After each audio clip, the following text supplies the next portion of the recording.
So, Godox Double T520 and hindi ko alam kung to o ay. Basta Godox ito ng flash. So, ito ay in-order ko kasi gagamitin natin sa ating mga photography. So, kulang ako ng lightning kaya umorder tayo nito at makakatulong ito sa mga picture natin. Kasi nung last na nagpicture tayo, medyo malabo yung mga kuha. Hindi naman ganun kalabo. Ibig sabihin, madilim at hindi natin makuha yung pinaka-quality ng picture.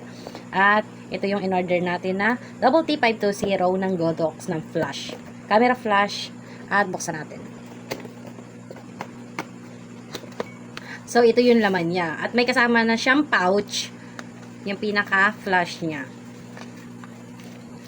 Yan ang Godox. At yung haba niya, for estimate na nasa 8 inches yung taas niya.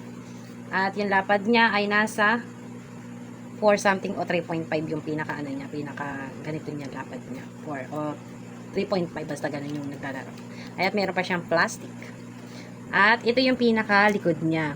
So merong on-off dyan, may test, may mode, at merong ano ba tawag sa ganon? Yung plus and minus, yung tansyahan ng liwanag niya kung gaano lakas yung liwanag na pwede mong gamitin sa kanya. So, ito, hindi ko pa siya alam gamitin, pero pag-aaralan pa natin. At yung pinaka, dito sa video nga na to, ito yung in-order natin na Godox. At may kasama pa siya. So, ibaba muna natin siya. May kasama pa siya. At nandito siya sa loob ng pouch. Meron siyang kasamang repeater. Yung pinaka, ito inilalagay ito sa ibabaw ng camera. Tapos, if magpa-flash ka, pwedeng naka-extender yung pinaka-flash niya. Hindi nakahiwalay sa pinaka-camera. So, ito yung pinaka-stand ng flash. Kung sakaling gusto mong ilagay sa kabilang side yung flash, kunyari ilalayo mo doon sa pinaka-camera. At yung ito namang extender na to, o repeater na to, ito yung inilalagay sa ibabaw para magkakonekta silang dalawa. At ganun siya magagamit. Ayan, ganito siya kalaki. Ayan.